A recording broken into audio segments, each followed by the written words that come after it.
Alright, now let's move on to the walk around video of this Honda WRV RS. As I mentioned in my driving video, this one is the highest spec of the Honda WRV that you get in Malaysia. Today I'm going to just bring you around this car and show you what are the differences between the RS compared to other trim. I will show you the legroom and space because people considering an A segment crossover, they might cares about the practicality as well. And Honda being Honda, I believe they have a good job in terms of the interior packaging, which I will talk to you later. Now, before I go through the car, let me show you. This WRV RS actually comes with a remote start, whereby you just lock the car twice and press and hold on the engine stop button on the key, and the engine will actually start up and operate the air conditioning unit to cool down the cabin. This is the function I think is already worth the price tag, because if you see the competitor in the A segment market, many of them don't come with remote engine start, and this being a RS variant also comes with the Honda Connect mobile application. These two alone I think is plus point for the Honda WRV RS. Now let's go through the front styling of the Honda WRV RS. Personally, I think the exterior styling is very handsome, especially at the front. So right there, there's a Produa Activa hybrid. And special for the RS, you get this diamond pattern grille together with the RS emblem. And this also comes with the LED headlights. Looks very sharp, very handsome. And there's a fog light right here as well. And the styling, if you look at the Honda WRV in the Japan market, which is more boxy design, I kind of prefer this version that we get in Malaysia market as well as Thailand and Indonesia market. It looks very nice. And for the rims, this car comes with 215/55 70-inch tire, which is industry standard in my opinion. It's finished in dual tone. It looks very nice. If you get the lower spec, you'll get a 5-spoke single tone rim. I think the WRV must come with this rim so that it looks very handsome and very lifestyle. And if you look at the front right here, this is the Honda sensing camera system, which is offered in the RS variant. And if you look at the side profile, you can see that the wheelbase is actually pretty short, pretty compact. If not, they don't call it the A segment crossover SUV. There are some side cladding to make up of the crossover look for this Honda WRV RS. And this is the camera that I mentioned. This is the Honda lane watch camera, and the side mirror also comes with LED signals indicators. One thing good about Honda is, even though this is the most entry-level car that you can buy in their lineup, but it still comes with keyless entry for both front doors. Because if you look at its competitor, other Japanese brand, some they only come with one keyless entry for the driver's side only. Sometimes you want to grab some things from the passenger, you still need to take out the keys to unlock. So this is one of the plus points in my opinion. And this comes with the door handle, which is carried over from the Honda HRV hidden door handle, which actually makes the car have more characteristic. And this car comes with a modular package, so you get some silver accents for the front, side and the rear bumper section, as well as these WRV stickers, which makes up these crossover vibes for the WRV. And the rear tail lights is similar to the Honda Civic FE in my opinion. It's definitely a good design, and at the same time it is very general in my opinion. The rear actually looks much more cleaner compared to the front. It's less daring, but most people will actually prefer the styling like this because it's not very offensive and it's comfortable for everybody to look at. And you get a rear spoiler together with the third LED brake light and the shark fin antennas. So you can pop open the boot from the rear via a touchpad, and there's a RS badging. Overall, I think the exterior styling is very handsome and it has its own characteristic. Now let's go through the interior, shall we? So just now I have activated the engine remote start. The air conditioning is actually working. So to switch on the car, you just put your foot on the brake and press the start button again.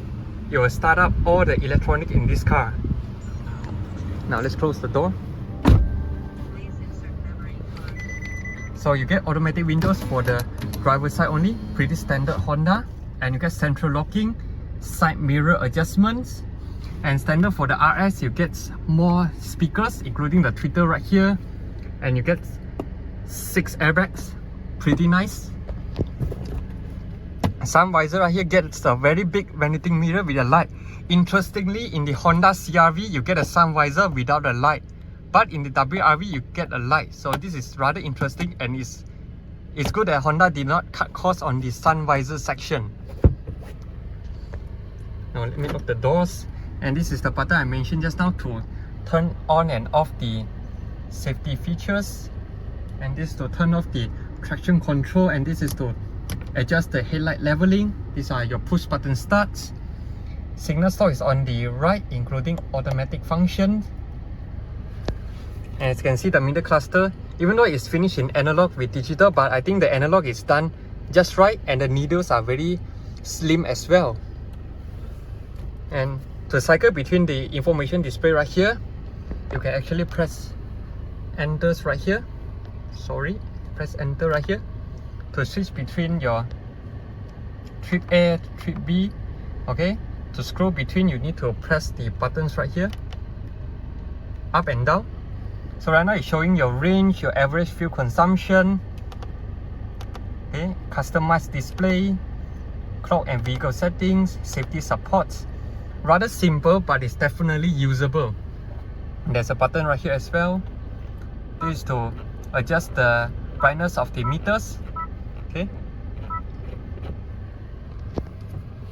And the steering wheel is manually adjusted, but it only comes with tilt, but not telescopic. But I understand the segment of this car. If you put the steering wheel a little bit more far back, you will actually sacrifice the rear legroom, which I'll show you later. And you get pedal shifter, very positive in its feeling. Dashboard standard, all are finished in hard plastic, expected in this segment, but at least Honda is very clever that the hands where you rest the place, they give you leather wrap together with fabric, and special for the RS, you get some red accents. Perfect. Down there to pop open your fuel cap and your bonnet. And you get a left footrest to rest your feet if you want to go a bit long journey. And here's the touchscreen infotainment. It comes with Apple CarPlay, Android Auto, don't worry. Nowadays all car comes with it. And this is pretty standard head unit. Obviously if you don't like it, you can always go to aftermarket and swap for other brands. And you have an emergency signals right here. And special for the RS variant as well, you get a very nice leather wrap panel together with red stitching, as well as red accents around the aircon vents. Very nice to the touch and very plush as well. This actually adds a bit of ambience inside the car. And these are your climate controls. You get button, and the buttons feels good as well. And it's only single zone, but it does have automatic mode. And interior and exterior air circulation, front and rear defrost, so and so forth. And you get a power outlet right here. Okay, and this to hook up your phone for the Apple CarPlay and Android Auto as well. Down here you get more compartment to store your items. And the center console right here is not built very high up, so your legs won't hit against it if you are driving around. And the gear lever feel, it reminds me of the previous Honda BR-V, because Honda Malaysia actually replaced the previous gen Honda BR-V with the WR-V, because the new BR-V is not entering Malaysian market. Glove box deep down very fast, no complaints. Mechanical handbrake, and these are your armrests, very small but still can rest your hands, and it's covered with leather. And inside you get some storage space as well. Seats are wrapped in the combination of leather and fabric. For my size is comfortable enough. At least the bolster right here actually juts out a bit, so it supports my back. I presume for long journey trips you won't feel very tired. And the seat belt is fixed, you cannot adjust the height, and you get grip handles as well. Dimming light is yellow light, and you get manual dimming rear view mirror. Now let's check out the back seat. Manual seat controls. Door opening is very wide considering the segment of this car, so it actually aids you to get in and out the car much more easier. Legroom, surprisingly, given that this is an A segment crossover, I still get about this much. I appreciate it, and you get seat pocket for both sides. One thing that loses out is the rear aircon vents, but I understand A segment is not necessary to have a rear aircon vents, but at least down here there's a 12-volt socket for your charging.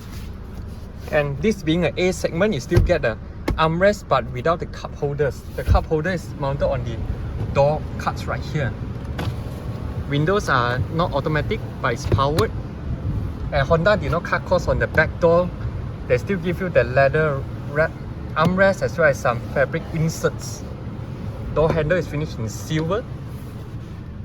And the seat back angle is fixed, but I can sit here for a short journey because it's not straight. It has a bit of angle, just that this part is blocked out, so you may feel a bit claustrophobic combined with the black roof. So this one you need to take note if you get the RS spec. And here's the interior.